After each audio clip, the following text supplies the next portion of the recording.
오늘은 계시록 17장을 통해서 가증한 음녀의 세 번째 시간입니다. 온 세계를 미혹하는 음녀가 받을 심판에 대해서 말씀을 증거할 건데요.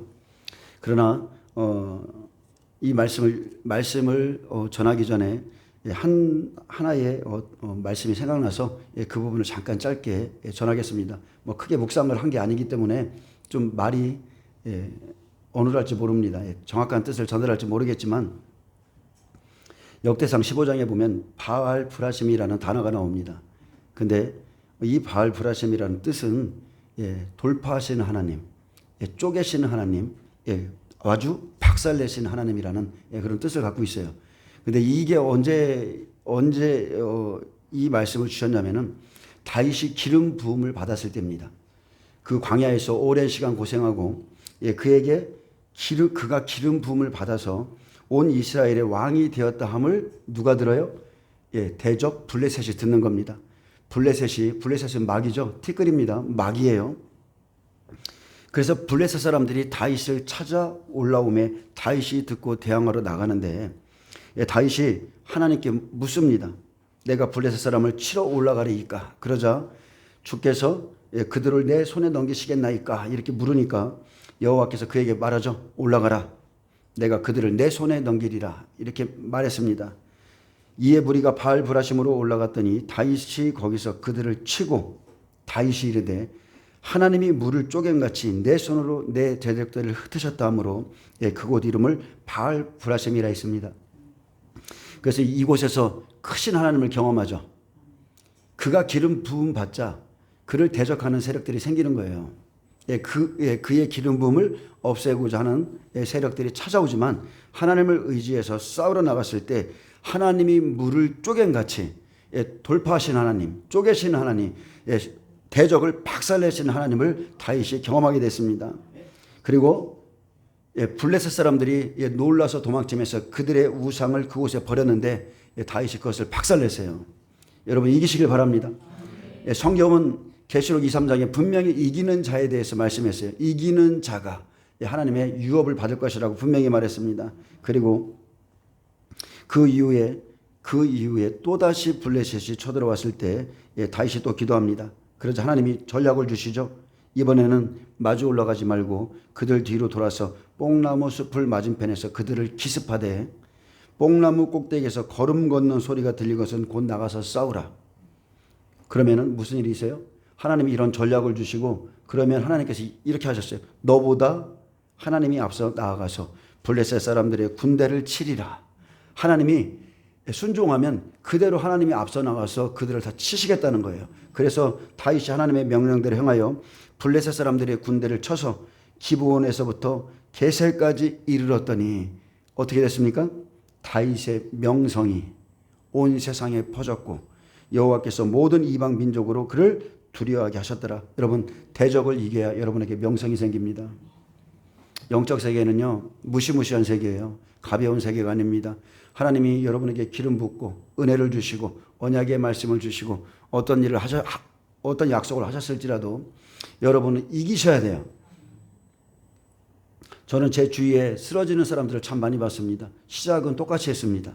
그러나 중도에 하차하고 중도에 주님을 떠나기도 하고 그 충만했던 그 기도하던 사람이 어느새 육신의 사람이 돼버리고 어떤 그렇게 저와 함께 있던 그렇게 주님을 사랑했던 사람이 주님을 떠나 음행에 빠지고 이런 것들을 수도 없이 봤어요. 그렇기 때문에 마지막까지입니다. 믿음은 마지막까지 끝까지 견디는 자가 구원을 얻는 겁니다. 이 배후에는 여러분 영적 세계가 있어요. 꼭 여러분 기도하는 분들이 되길 축복합니다. 기도하셔야 돼요. 성령으로 기도하라. 쉬지 말고 기도하라. 깨어 기도하라. 오직 기도밖에 없습니다. 오늘은 가증한 음녀에 대해서 계속 증거하겠습니다. 음녀가 받을 심판, 왜 그가 심판을 받는가?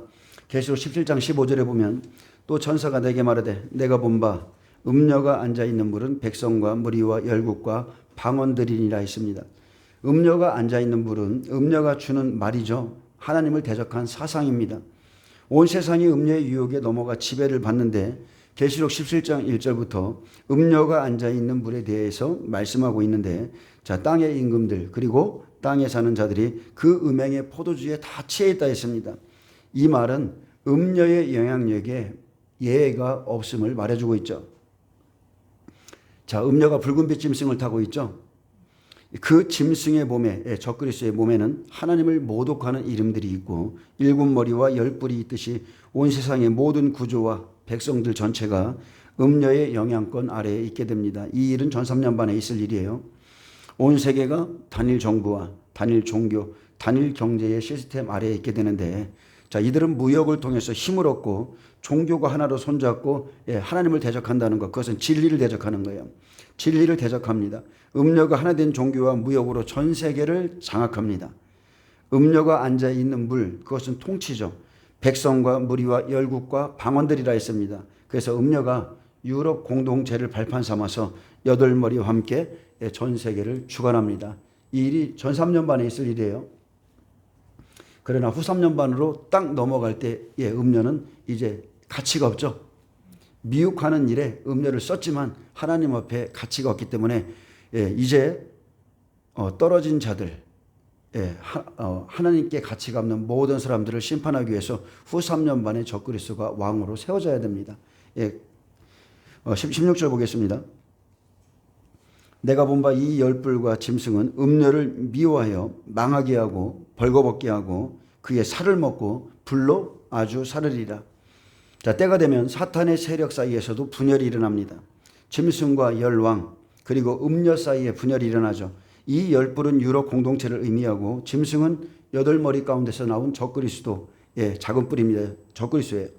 그래서 열뿔과 짐승이 음녀를 미워하여 망하게 하고 벌거벗게 하고 그 살을 먹고 불로 아주 사르리라 말씀했습니다. 음녀는 후 3년 반 마지막 일곱째 나팔 75일 공간까지 환란을 감해주는 시간까지 쓰임을 받고 결국은 여덟 머리에 의해서 죽임을 당합니다. 다니엘서 12장 11절 12절에 보면 멸망하게 할 가증한 것을 세울 때부터 1290일을 지내고 또 1335일까지 이르는 그 사람은 복이 있으리라 하셨듯이, 자, 많은 무리에 앉은 온 세계를 미혹했던 이 음녀의 미혹은 바로 1260일을 지나서 1290일과 1335일까지입니다. 그러면 이제 대접재앙을 쏟아야 되겠죠. 알곡은 다 출세했기 때문에. 그래서 후 3년 반의 적그리스도가 음녀를 죽이고 그리고 자기가 성전에 앉아서 자기를 하나님이라고 내세우는 겁니다. 아멘? 이해되시죠? 그래서 일곱째 나팔에 증인들이 부활합니다. 휴거로 올라갑니다. 그러면 음녀가 타고 있던, 쉽게 말하면 타고 있다는 것은 부리고 있다는 거죠. 그들을 지배하고 있던 그들이 음녀에게 속았다는 것을 깨닫고 전 3년 반이 끝나면 열불과 짐승이 음녀를 배반하고 그를 공격해서 멸망시킵니다. 그런데 이 일은 하나님의 경영에 계획에 있다고 그랬어요.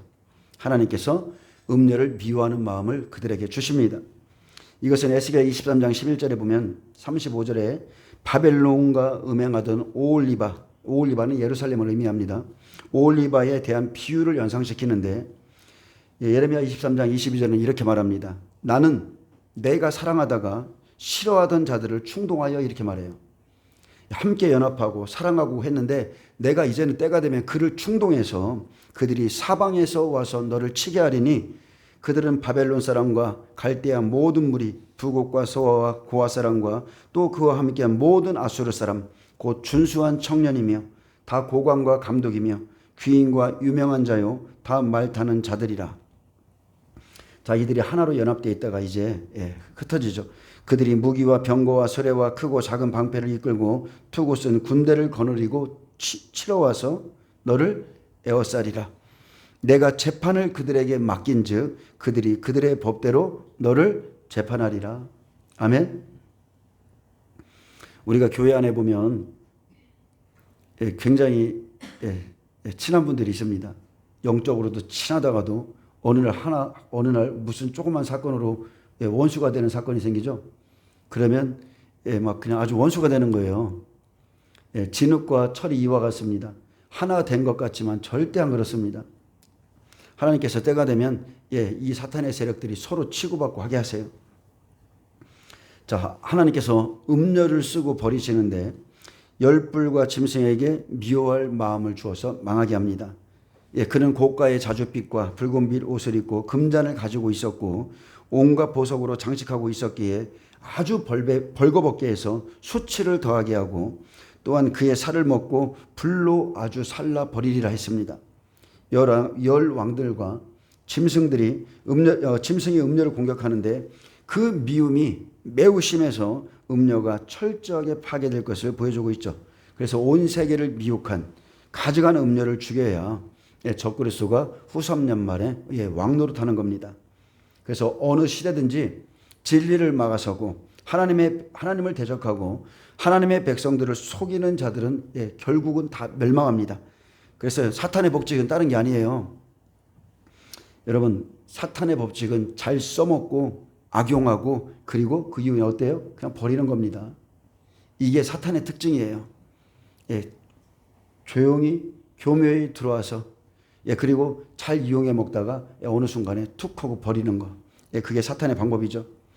어쨌든 간에 음녀가 죽어야 적그리스도가 성전에 앉아서 자기를 하나님이라고 말합니다. 아멘. 그래서 전삼년반에 쓰임을 받는 자는 그냥 가장 쉽게 생각하면 그런 거예요. 정치와 종교가 하나 됩니다. 엘리사 시대에 그것을 잘 나타내죠. 아합과 이세벨, 음녀 이세벨은 말 그대로 음녀예요, 음녀. 아합과 이세벨이 하나가 되죠. 근데 엘리야를 죽이는 일에 전 3년반 동안 누가 그렇게 애를 써요? 아합이죠. 아합이에요. 전 3년반 적그리스도가 있고 후 3년반 적그리스도가 있어요. 그래서 이런 것들을 이렇게 하나님께서 좀 지금 말씀으로 계시해 주시는데 전 3년반에 모든 열국을 미혹하는 것은 음녀입니다. 근데 앞에 내세우는 것은 전 3년반 정치 지도자 적그리스도고요. 그리고 후 3년반에 정치 지도자가 새롭게 들어섭니다. 자, 에스겔 지나간 시대에 에스겔 28장 16절 19절에 보면 두로의 죽음을 예언합니다. 이것은 그림자법이죠. 그리고 계시록 17장에서 음녀가 죽음으로 이것이 성취됩니다. 이것은 실제예요. 그래서 에스겔 시대의 음녀는 두로입니다. 쓰임 받는 것은 두로 왕이지만 그를 주관하고 있는 자는 사탄이라고 분명히 여기에 기록해 놨습니다. 그래서 두로 왕을 들어서 앞으로 있을 일을 미리 예언하는 거죠. 에스겔 28장 16절에 보면 내 무역이 많음으로, 자, 무역은 상품입니다. 내 무역이 풍성함으로 내 가운데에 강포가 가득하여 내가 범죄하였도다. 너 지키는 그루바. 그러므로 내가 너를 더럽게 여겨 하나님의 산에서 쫓아내었고 불타는 돌들 사이에서 멸하였도다. 내가 아름다움으로 마음이 교만하였으며 내가 영화로움으로 내 지혜를 더럽혔으며 내가 너를 땅에 던져 왕들 앞에 두어서, 열왕들입니다. 왕들 앞에 두어서 그들의 구경거리가 되게 하였도다. 여기서 내가는 두로 왕이죠. 그는 이 시대의 음녀입니다. 그가 아름다움으로 교만하여 마음이 교만했습니다. 왜 그래요? 그의 무역이 풍성했기 때문에 세상 부귀 영화 사치로 교만해졌죠. 영화로움으로 지혜는 다른 게 아니에요. 예수님이세요. 지혜를 더럽혔습니다. 내가 죄악이 많고 무역이 불의함으로 내 모든 성소를 더럽혔으며 내가 내 가운데에서, 자, 여기서 성소를 더럽혔다는 것은 심령을 더럽혔다는 거예요. 내가 내 가운데에서, 마지막 때는 7머리 10뿔이죠. 불을 내어서 너를 사르게 하고 너를 보고 있는 모든 자 앞에서 너를 땅 위에 재가 되게 하였도다. 내가 죄악이 많고 무역이 불의함으로 내 모든 성소를 더럽혔다는 것은 하나님을 믿는 종들을 그가 음녀가 미혹했다는 겁니다. 계시록에 보면 그가 내 종들을 깨어서 행음하게 하고 우상의 제물을 먹게 했다고 그랬어요. 누가요? 음녀 이세벨이. 그러므로 내가 내 가운데에서 불을 내어서 너를 사르게 하고 너를 보고 있는 모든 자 앞에서 너를 땅 위에 재가 되게 하였도다. 마지막 때 성경 그대로입니다. 7머리 10뿔이 음녀를 죽인다고 분명히 기록해 놓으셨어요. 그래서 19절에 만민 중에 너를 아는 자가 너로 말미암아 다 놀랄 것이며 내가 공포의 대상이 되고 내가 다시 영원히 다시 잊지 못하리로다 하셨다 하라. 자, 음녀가 죽음으로 에스겔의 예언이 성취됩니다. 음녀는 누구에게 죽어요? 7머리 10뿔에게 멸망당합니다. 자기가 믿고 있던, 자기가 부리고 있던 그 유럽 공동체, 그 세력에게 멸망당합니다. 또한 예레미야 51장 6, 7절에 보면 자, 바벨론 왕을 죽인다고 그랬어요. 이것은 마지막 때 약속입니다. 바벨론 가운데 도망하여 나와서 각기 생명을 구원하고 그의 죄악으로 말미암아 끊어짐을 보지 말지어다. 이는 여호와의 보복의 때니 그에게 보복하시리라. 바벨론은 여호와 의 손에 잡혀 있어 온 세계가 취하게 하는 금잔이라. 이것은 계시록 17장 4절의 음녀의 모습입니다.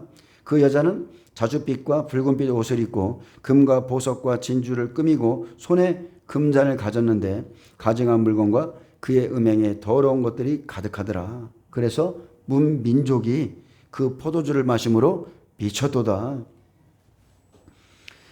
음료의 포도주가 온 세계를 취하게 만듭니다. 음료의 금잔에 세상이 미치는데 마지막 때에 하나님을 떠나서 금과 보석과 진주로 꾸미고 부귀 영화 사치를 쫓아가는 것은, 여러분, 그것은 미친 짓이에요. 가나안 땅 앞에서 발람이 재물 때문에 하나님을 떠나잖아요. 많은 백성들이 떠나요. 우상에게 경배합니다. 그것은 미친 짓입니다. 세상에 취하는 것은요, 세상에 미치는 것입니다. 지금은 돈이면 다 되는 세상이죠. 야고보서 4장 4절은 말합니다. 간음한 여인들아, 이렇게 말해요.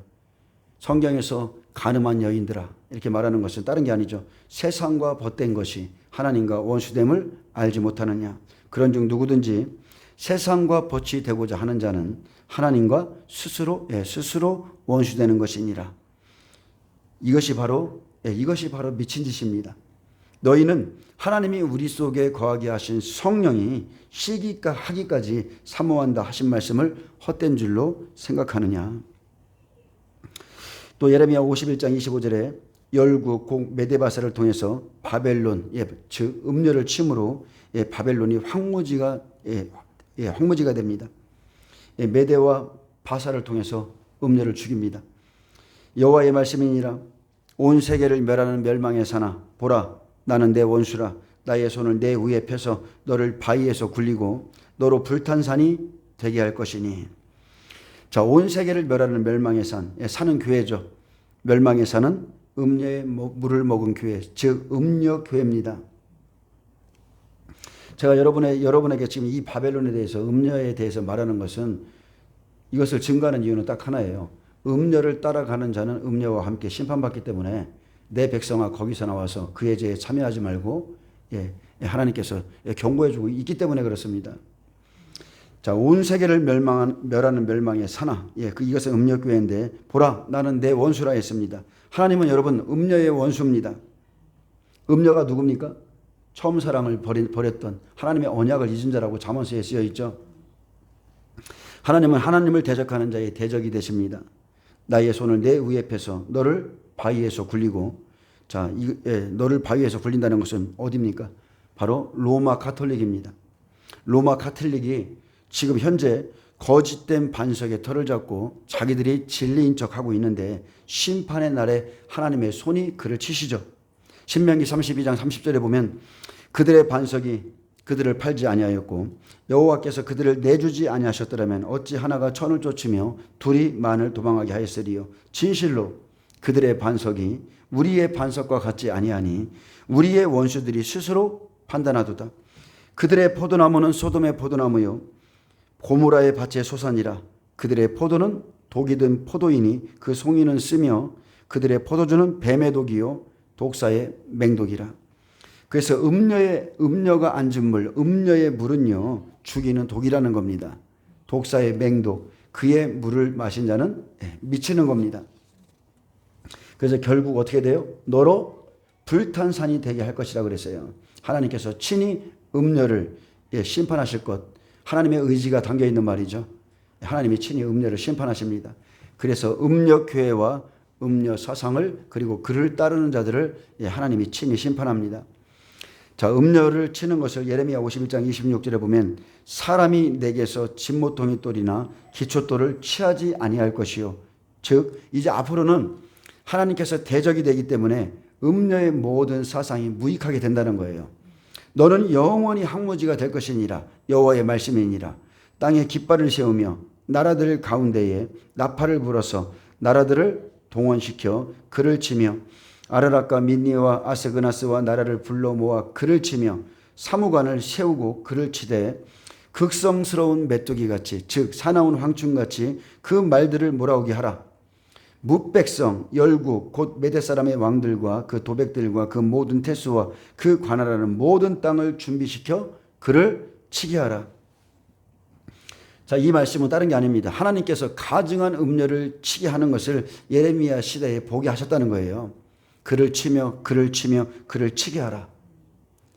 일곱 머리와 열 뿔이 아주 악한 방법으로 음녀를 죽일 것을 지금 말하고 있는 겁니다. 29절에 보면 땅이 진동하며 소용돌이 치나니 즉 고통하나니 이는 여호와께서 바벨론을 쳐서 그 땅으로 황폐하여 주민이 얻게 할 계획이 섰음이라. 주민이 얻게 할 경영이 섰음이라. 음녀를 심판하는 것은 여러분 하나님의 경영 중에 있는 겁니다. 메데바사는 그들과 함께하는 왕들이었지만 후에 그들을 들여다가 바벨론을 친다고 마지막 때를 예언하고 있습니다. 메데바사는 철과 진흙의 나라를 의미하죠. 그래서 지나간 역사 속에서는 바벨론, 메데바사, 헬라, 로마인데 마지막 때 바벨론을 다스리는 것은 바로 음녀라는 거예요. 그리고 음녀에 뿌린 유럽을 동참시키지 못하고는 여러분 교황을 죽이지 못합니다. 이해되세요? 음녀에 뿌린 그의 힘의 근원인 유럽을 동참시키지 못하고는 교황을 죽이지 못합니다. 그래서 환란 안에 들어가서 전 3년 반이 마치면 그들은 음녀에게 속은 줄을 알고 자 이제 유럽의 왕들 유럽의 왕들 그들을 동참시켜서 자 후 3년 반에 적그리스도가 권세를 받고 음녀를 죽입니다. 그리고 성전에 앉아서 자기를 하나님이라고 이제 내세우죠. 다니엘서 6장 9절에 보면 30일 공간에 짐승이 왕노릇하죠. 그것은 곧 이제부터 30일 동안에 누구든지 왕위에 어떤 신에게나 사람에게 무엇을 구하면 사자굴에 던져넣기로 한 것이니라. 이에 다리오 왕이 조서의 왕의 도장을 찍어 금령을 내니라. 이러한 때가 옵니다. 또한 에스겔 26장 1절에서 21절에 보면 두로의 심판을 예언했는데 자 이것은 음녀의 심판으로 성취됩니다. 일곱 머리 열 뿔을 들어서 음녀와 음녀 교회 성도들을 멸망시키는 것 이것은 하나님의 계획이고 음녀의 말과 사상을 먹고 따라간 자들이 함께 멸망합니다. 11째 달 에스겔 26장 좀 볼까요? 에스겔 26장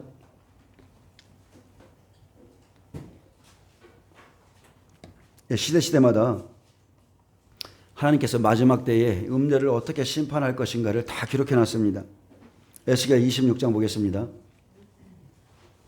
11째 해 어느 달 초하루에 여호와의 말씀이 내게 임하여 이르시되 인자야 두로가 예루살렘에 관하여 이르기를 좋다 만민의 문이 깨져서 내게로 돌아왔도다 그가 황폐하였으니 내가 충만함을 얻으리라 하였도다. 여기서 두로는 음녀죠. 하나님은요 음녀가 예루살렘을 향해서 한 말을 듣고 말씀했습니다. 그러므로 주 여호와께서 이같이 말씀하셨느니라. 두로야 내가 너를 대적하여 바다가 그 파도를 굽이치게 함같이 여러 민족들이 와서 너를 치게 하리니. 자 하나님께서는 내가 너를 대적해서 바다가 그 파도를 굽이치게 함같이 여러 민족들이 와서 너를 치게 하리라 약속했습니다. 그래서 세상 무역을 하는 바닷가에 파도가 흉흉하듯이 자 일곱 머리 열 뿔이 와서 음녀를 칩니다. 그들이 두로의 성벽을 무너뜨리고 그 망대를 헐 것이며 나도 티끌을 그 위에 쓸어버려 맨 바위가 되게 하며 맨 반석이 되게 하며 자 그들이 두로의 성벽을 무너뜨리며 그 망대를 헐 것이요. 이것은 음녀의 교회들이 무너지는데 나도 티끌을 그 위에 쓸어버려 맨 바위가 되게 한다는 것은 자 원문에 찾아보니까 번쩍번쩍 빛나는 눈부신 태양의 어둠이 다 드러나게 한다는 겁니다. 그 밝은 빛 앞에 태양 앞에 맨 바위가 되게 한다. 그래서 5절에 바닷 가운데 그를 금을 치는 곳이 되게 하리니 내가 말하였음이라 주 여호와의 말씀이니라. 그가 이방의 노략거리가 될 것이요. 자 바닷 가운데 금을 치는 곳이 되게 하리니 이것은 신약으로 말하면 교회 시대에 교회가 그물이죠. 세상에 그물을 치듯이 은혜 시대 때는요. 좋은 것이든 못된 것이든 그냥 세상에 나가서 다 모읍니다. 하지만 심판 때 어떻습니까? 심판 때 물가로 다 끌어내죠. 양육이 없어요. 양육이 맞췄어요. 다 끌어내서 그때는 딱 하나입니다.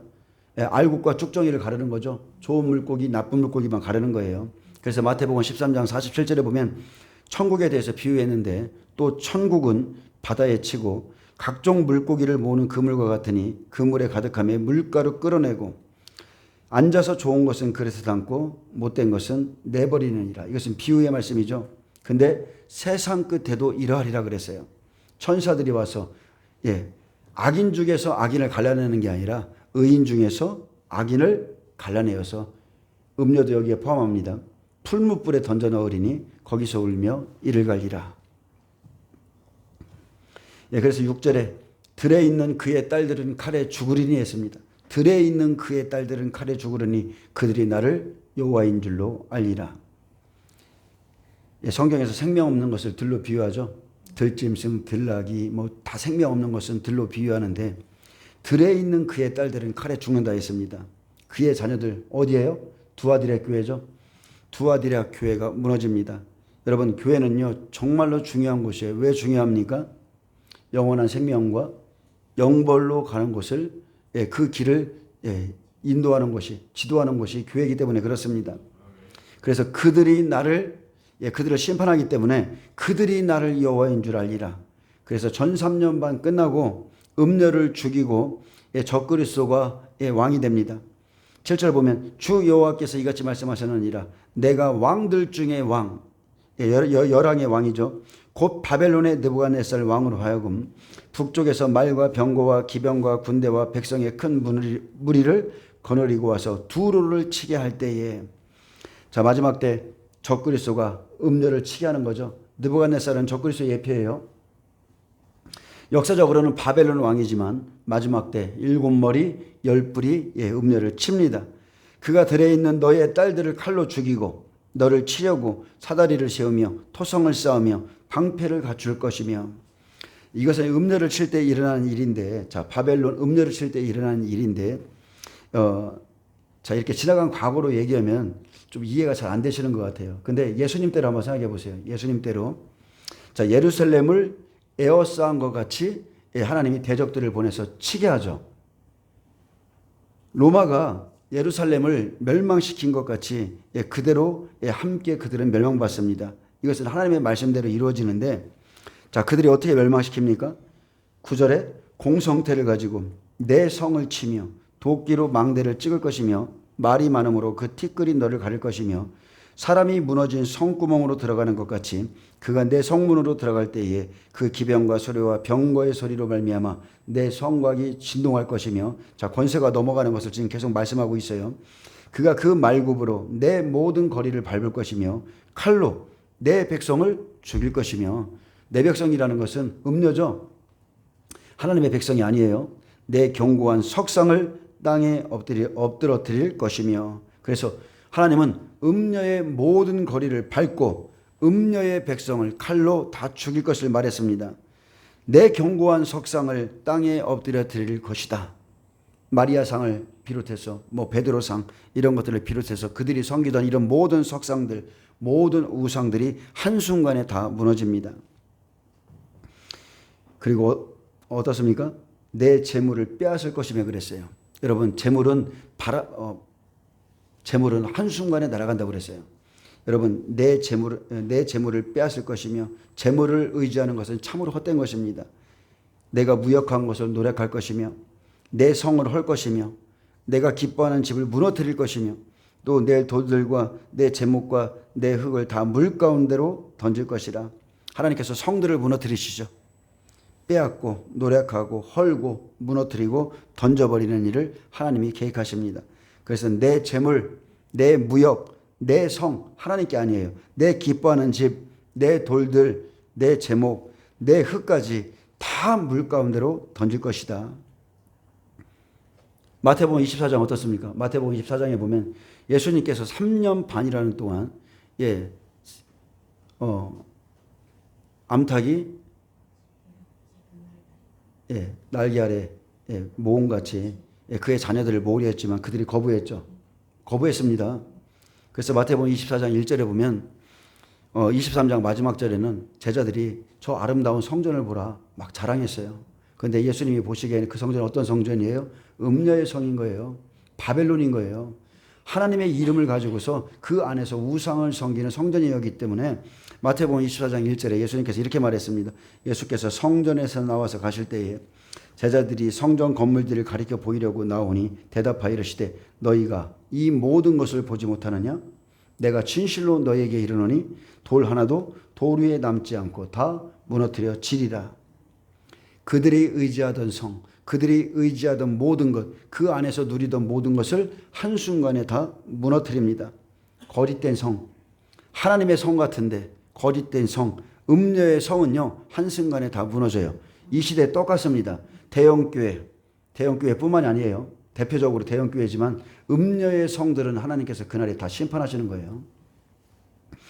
예, 마태복음 24장에 주 70년에 무너뜨린 것 같이 음녀가 무너지죠. 로마에 의해서 무너집니다. 마찬가지로 마지막 시대에 한일회가 시작되고 1003년 반이 끝나면 다 무너지죠. 그래서 에스겔 26장 13절에 내가 내 노래소리를 그치게 하고 내 수금소리를 다시 들리지 않게 하고 너로 맨바위가 되게 한즉 내가 금을 말리는 곳이 되고 다시는 건축되지 못하리니 나 여호와가 말하였음이니라. 주 여호와의 말씀이니라.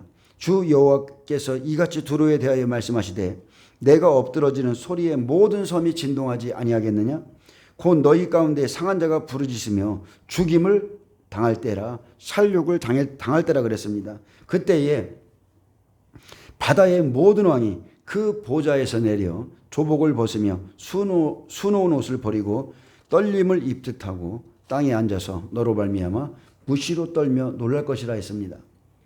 그를 통해서 즉 음녀와 짝해서 한때는 아름다운 옷을 입고 살았던 것들이 다 그날에 벗겨지죠. 바다의 모든 왕들 보좌에서 내려와서 떨림을 옷 입는 날이 다가옵니다.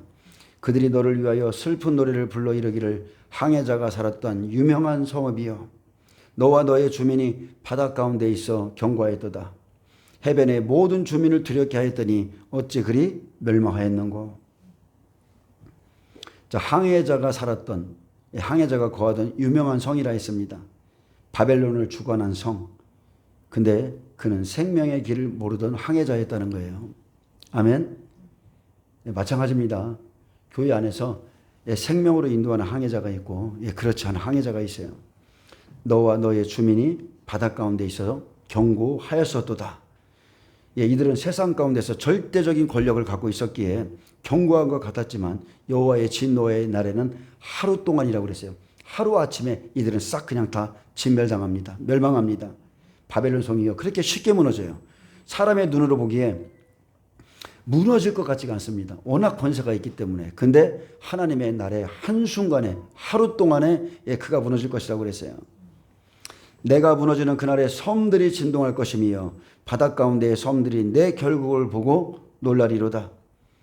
주 여호와께서 이같이 말씀하셨느니라. 내가 너를 주민이 없는 성읍과 같이 황폐한 성읍이 되게 하고 깊은 바다가 내 위에 오르게 하며 큰 물이 너를 덮게 할 때에 이렇게 말했어요. 여기서 주님이 강조하신 것은 깊은 바다가 내 위에 오르게 하겠다. 큰 물이 너를 덮게 하겠다. 즉 바다와 큰 물은 마지막 시대 일곱 머리죠. 열 뿔입니다. 이들로 덮게 하겠다는 거예요. 그래서 음녀의 결국은 여러분 구덩이에 내려가는 겁니다. 그렇게 화려했던 자가 그렇게 사치스러웠던 자가 한날에 구덩이에 내려갑니다. 20절에 내가 너를 구덩이에 내려가는 자와 함께 내려가서 옛적 사람에게로 나아가게 하고 너를 그 구덩이에 내려간 자와 함께 땅 깊은 곳 예로부터 황폐한 곳에 살게 할지라. 내가 다시는 사람이 거주하는 곳이 되지 못하리니 살아있는 자의 땅에서 영광을 얻지 못하리라. 이것이 음녀의 결말이고 음녀를 따라갔던 자들의 결말입니다. 내가 너를 구덩이에 내려가는 자와 함께 내려가게 하겠다. 내가 너를 옛적 사람에게 나아가게 하고 너를 그 구덩이에 내려간 자와 함께 땅 깊은 곳 예로부터 황폐한 곳에 살게 할지라. 이 말은 지나간 시대에 악한 왕들이 들어갔던 그 길로 내려가게 하겠다는 겁니다. 내가 다시는 살아있는 자의 땅에서 영광을 얻지 못하리라. 내가 너를 패망하게 하여 다시 잊지 못하게 하리니 사람이 비록 너를 찾으나 다시는 영원히 만나지 못하리라. 주 여호와의 말씀이니라. 예, 아멘입니다. 여호와께서 에스겔을 통해서 예언하신 말씀 그대로 이루어지죠. 내가 너를 패망하게 하겠다. 마지막 때에 그대로 이루어집니다. 그래서 계시록 17장 16절에 보면 내가 본 바 이 열불과 짐승은 열불과 일곱 머리예요. 음녀를 미워하여 망하게 하고 벌거벗게 하고 그의 살을 먹고 불로 아주 사르리라. 이 말씀이 성취되는 거예요. 아멘. 음녀가 가는 길은요 화려해 보입니다. 근데 필경은 사망의 길이기 때문에 그를 따라가는 자는 반드시 구덩이에 빠지죠. 함께 구덩이에 내려갑니다. 어제 보니까 힐송에 대해서, 힐송 사역자들에 대해서, 힐송의 찬양에 대해서 올라온 영상 1년 전 건가? 그거하고 또 그의 사역자들에 대해서 그들이 행하는 그 가정한 일들에 대해서 올라온 것들이 있어요. 그 화려함 때문에, 그 노래 때문에 세상 사람도 기뻐하고 불신자들도 기뻐하고 다 기뻐해요. 그 찬양으로 하나님을 사람들을 미혹해서 교회에 와서 하나님과 세상을 그냥 짝하게 만들죠. 근데 거기에는 사탄의 영, 거짓의 영이 난무하는 겁니다. 자, 음녀가 잠언서에 이렇게 써 있습니다. 잠언서 7장 21절에 보면 여러 가지 고운 말로 유혹하며 이렇게 말해요. 여러 가지 고운 말로 유혹하며 음녀가 앉아있는 불은 열국과 백성과 열방이라고 그랬어요. 그래서 그는 여러 가지 고운 말로 유혹하는 자고요. 입술에 호리는 말로 꿰므로 젊은이가 곧 그를 따랐으니 소가 도수장으로 가는 것 같고 미련한 자가 벌을 받으려고 쇠사슬에 매이러 가는 것과 같도다 했습니다. 필경은 화살이 그 간을 뚫게 되리라. 새가 빨리 그물로 들어가되 그의 생명을 잃어버릴 줄을 알지 못한가 같으니라. 이게 음녀를 따라가는 자의 모습입니다. 잠언서에는 악한 자가 너를 꿰일지라도 꿰임은 반드시 있습니다. 그러나 그를 따르지 말라. 이렇게 주님 말씀하셨어요. 악한 자가 너를 꿰일지라도 따르지 말라. 어리석은 자의 태보는 자기를 죽이고 미련한 자의 안일은 자기를 멸망시키려니와 오직 내 말을 듣는 자는 평안히 살며 재앙에 두려움이 없이 안전하리라. 어리석은 자, 미련한 자 함께 멸망합니다. 그렇기 때문에 지혜가 이때만이 아니에요. 지금도 마찬가지입니다. 길거리에서 성중에서 시끄러운 골목에서 성문오기와 성중에서 지금도 크게 소리를 지르고 있는 거예요. 들으라고 성령이 하시는 음성을 들으라고 계속 외치고 있는 겁니다. 그래서 여러분은 어디에 있든지 주의 음성에 귀를 기울이셔야 돼요. 즉 지혜의 귀를 기울여야 됩니다. 그래서 성령님께서 말씀하셨어요. 귀 있는 자는 성령이 교회들에게 하시는 말씀을 들을지어다. 성령이 하시는 음성은요 어린아이의 입에서 나오는 말로도 듣습니다. 이것은 나에게 주시는 말씀이다. 들려요. 그래서 우리는 지혜가 주는 이 마지막 때의 경고를 반드시 받아야 됩니다. 잠언서 2장 16절에 지혜가 또 너를 음녀에게서 말로 호리는 이방 계집에게서 구원하리니. 자, 그는 누구라고요? 젊은 시절의 짝을 버리며 그랬어요. 젊은 시절의 짝 여호와 하나님이죠. 예수님입니다. 그 음녀는 다른 여자가 아니에요. 젊은 시절의 짝을 버리고 그의 하나님의 언약을 잊어버린 자라. 즉 음녀에게는 진리가 없습니다. 음녀에게는 언약이 없어요. 그래서 그의 집은 사망으로 그의 길은 수울로 기울어졌나니 누구든지 그에게 가는 자는 돌아오지 못하며 또 생명길을 얻지 못하느니라. 지혜가 너를 선한 자의 길로 행하게 하며 또 의인의 길을 지키게 하리니 대저 정직한 자는 땅에 거하며 완전한 자는 땅에 남아 있으리라. 그러나 악인은 땅에서 끊어지겠고 간사한 자는 땅에서 뽑히리라. 아멘. 그래서 저와 여러분은요 예수 그리스도의 말씀, 주의 계시를 받아야 됩니다. 우리가 주의 계시의 말씀, 이 마지막 시대의 말씀을 듣고요 그것으로 끝나는 게 아니라 반드시 순종하셔야 돼요. 많은 사람들이 듣습니다. 그러나 행하지는 않습니다. 계시록 18장 4절에서 6절에 보면 또 내가 들으니 하늘로부터 다른 음성이 나서 이르되 내 백성아, 그랬어요. 내 백성아, 거기서 나와 그의 죄에 참여하지 말고 그가 받을 재앙들을 받지 말라. 그의 죄는 하늘에 사무쳤으며 하나님은 그의 불의한 일을 기억하신지라. 그가 준 그대로 그에게 주고 그의 행위대로 갑절을 갚아주고 그가 섞은 잔에도 갑절이나 섞어 그에게 주라. 하나님의 심판이죠. 여러분 마지막 때 무엇이 복입니까? 여러분이 생각하는 복은 무엇이에요?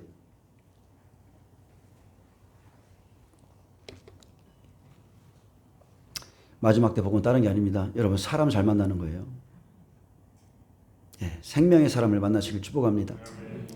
마지막 때 또한 서머나 교회나 빌라델비아 교회 같은 하나님이 칭찬한 그런 좋은 교회를 만나는 것이 복이고요. 그것뿐만이 아닙니다. 그 안에 있는 사람들, 그 안에 있는 신실한 알곡들을 만나서 여러분이 교제하고 함께 마지막 때를 나누고, 여러분 그것은 복 중에 복이에요. 아멘. 도대체가 대화가 안 되는데 이 안에 있는 사람들과는 대화가 되는 거예요. 그것은 복입니다. 내 백성아 거기서 나와 그의 죄에 참여하지 말고 그가 받을 재앙들을 받지 말라 했습니다. 그러면 마지막 때에 재앙을 받을 교회가 있습니다. 죄의 심판을 받을 교회가 있다는 거예요. 여러분 시편은요, 복 있는 사람에 대해서 시편 1장 1절에 말씀했어요. 복 있는 사람이 어떤 사람인가? 복은요, 우리가 말하는 지금 이 시대의 기복신앙처럼 그런 게 복이 아닙니다. 복은 이 땅에서 잘 되고 잘 살고 잘 먹고 부자 되는 것이 아니라는 거예요. 오히려 그것은 발람의 교훈입니다. 성경에 보면 그것은 진짜로 발람의 교훈이에요. 순종하지 않는데 그냥 복만 빌어주는 거예요. 복 있는 사람은 이렇게 말합니다. 악인들의 꾀를 따르지 아니하며 죄인들의 길에 서지 아니하며 오만한 자들의 자리에 앉지 않는 것, 이것이 복이죠. 한마디로 말하면 구별된 사람, 구별. 복은 여러분 구별되는 거예요. 복 있는 사람은요, 영혼을 위해 살기 때문에 악인들의 꾀에 따르지 않습니다. 죄인들의 길에 서지도 않아요. 오만한 자들의 자리에 앉으면 자기가 죽을 것 같아서 그런 자리는 찾지도 않습니다. 복 있는 사람이 하는 일은요, 제일 먼저 자기가 갈 자리와 가지 말아야 될 자리, 앉을 자리와 앉지 말아야 될 자리를, 그것을 잘 알아요. 잘 압니다. 근데 그들은 오직 여호와의 율법을 즐거워하며 그의 율법을 주야로 묵상하는도다 그랬어요. 그는 시냇가에 심은 나무가 철을 따라 열매를 맺으며 그 잎사귀가 마르지 아니한 같으니 그가 하는 모든 일이 다 형통하리로다. 악인들은 그렇지 아니하며 오직 바람에 나는 겨와 같다 했습니다.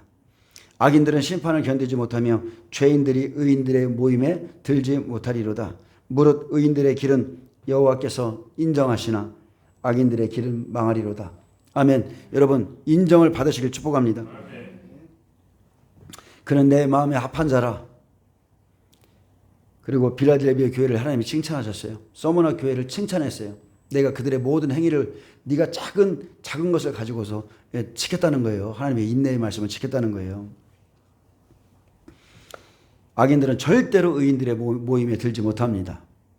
이 말은 염소는 결코 양의 줄에 설 수 없고 양의 무리에 낄 수 없다는 거예요. 그들은 여호와의 율법을 즐거워하는 자가 아니기 때문에 그렇습니다. 여호와의 율법을 즐거워하지 않기 때문에 오직 바람에 나는 겨와 같다고 그랬어요. 양과 염소의 길은 확연히 다릅니다. 사울이 뭐라고 그랬어요? 사울은 제 곳으로 가고 다윗도 각각 제 길로 가더라 그랬어요. 길이 틀린 거예요. 길이. 예레미야 23장 28절은 이렇게 말합니다. 여호와의 말씀이니라. 꿈을 꾼 선지자는 꿈을 말할 것이요 내 말을 받은 자는 성실함으로 내 말을 말할 것이라. 겨가 어찌 알곡과 같겠느냐 그랬어요. 얼마나 많은 사람들이 꿈을 꾸고 선지자 노릇하고 예언하고 그럽니다. 근데 그들은 하나님의 말씀을 받은 적이 없어요. 그래서 주님이 계속 말씀합니다. 여호와의 말씀이니라. 내 말이 불같지 아니하냐. 바위를 쳐서 부스러뜨리는 방망이 같지 아니하냐. 여호와의 말씀이라. 그러므로 보라, 서로 내 말을 도둑질하는 선지자들을 내가 치리라. 여호와의 말씀이니라. 보라, 그들이 혀를 놀려 여호와가 말씀하셨다는 선지자들을 내가 치리라. 여호와의 말씀이니라. 보라, 거짓 꿈을 예언하며, 자, 거짓 꿈이 있습니다. 거짓 꿈을 예언하여 이르며 거짓과 헛된 자만으로 내 백성을 미혹하는 자를 내가 치리라. 내가 그들을 보내지 아니하였으며 명령하지 아니하였나니 그들은 이 백성에게 아무 유익이 없느니라. 여호와의 말씀이니라. 하나님께서 보내지 않았는데 선지자 노릇하고 예언자 노릇하고 그렇게 하는 자들이 있죠. 하나님은 지금 현재 이곳에서 꿈과 말씀을 지금 비유하는 거예요. 꿈과 말씀을 비유하면서 겨와 알곡의 차이를 이게 설명하고 계신 겁니다. 내 말을 받은 자는 그랬어요. 계시죠? 계시록도 똑같습니다. 예수 그랬어요. 계시라 그랬어요. 성령을 통해서 받는 거죠. 내 말을 받은 자는 성실함으로 내 말을 말할 것이라. 겨가 어찌 알곡과 같겠느냐. 여러분, 꿈이나 예언은 진리가 아니에요. 아멘? 절대적인 진리가 아니에요. 그것은 바람에 나는 겨와 같습니다. 왜요? 그것은 그들이 이 꿈과 예언을 받을 때에 그들의 영적인 상태에 따라서 받기 때문에 그래요. 그들의 영의 상태, 30배면 30배, 60배면 60배, 100배면 100배대로 받을 수 있습니다. 그리고 그들의 영의 상태, 어떤 때는 어둠의 영향력을 받고 꿈을 꿀 수 있고 예언을 받을 수도 있고 그렇기 때문에 이런 것들은 절대적인 진리가 아니라는 거예요. 이것은 항상 영적인 상태에 따라서 달라집니다. 그런데 그것으로 혀를 놀리는 자들, 이것이 여호와의 말씀이라 혀를 놀리는 자들은 기록된 하나님의 말씀을 모르기 때문에, 계시의 말씀을 모르기 때문에 결코 생명의 길로 갈 수도 없고 생명의 길로 인도할 수도 없습니다. 여러분, 말씀을 받는 것이 알곡이에요. 알곡입니다. 말씀은 불이고 말씀은 방망이죠. 여호와의 말씀, 여러분 예수 그리스도의 계시의 말씀을 바라야 여러분이 사는 거예요. 마지막 때 거짓과 헛된 자만으로 여호와의 말씀이라 말하면서 미혹하는 자들이 넘쳐날 것을 지금 우리에게 경고하고 있습니다. 마지막 때 거짓 그리스도, 거짓 선지자들이 넘쳐날 거라고 그랬어요. 근데 아무리 꿈을 꾸고요, 환상을 보고 해도 말씀을 대화를 나눠보면 그들은 하나님의 말씀을 몰라요. 말씀을 몰라요. 그게 참 희한한 거죠. 선지자 노릇하는데 하나님의 말씀, 기록된 말씀을 모른다는 거예요. 마지막 때 어떤 일을 행하겠다고 이 말씀 안에다가 다 기록해 놓으셨는데 여기에 기록된 말씀을 모르면서 꿈에 이렇게 말씀하셨다, 내가 예언을 받았다 이러면서 하나님과 상관없는 예언을 하는 예언자들이 넘쳐납니다. 그들은 분명히 여호와께서 보내지 아니하셨는데 선지자 노릇하는 겁니다. 여러분, 말씀을 받으세요. 말씀을 받아야 알곡이 됩니다. 그래야 말씀을 받아야 말씀 앞에 엎드리게 돼 있죠. 요한복음 15장 7절은 말했어요. 너희가 내 안에 거하고 이렇게 말했어요. 너희가 진리 안에 거하고 내 말은 진리죠. 내 말이 진리가 너희 안에 거하면 무엇이든지 원하는 대로 구하라. 그리하면 이루리라. 영과 진리로 예배할지니라. 성령과 진리로 예배할지니라.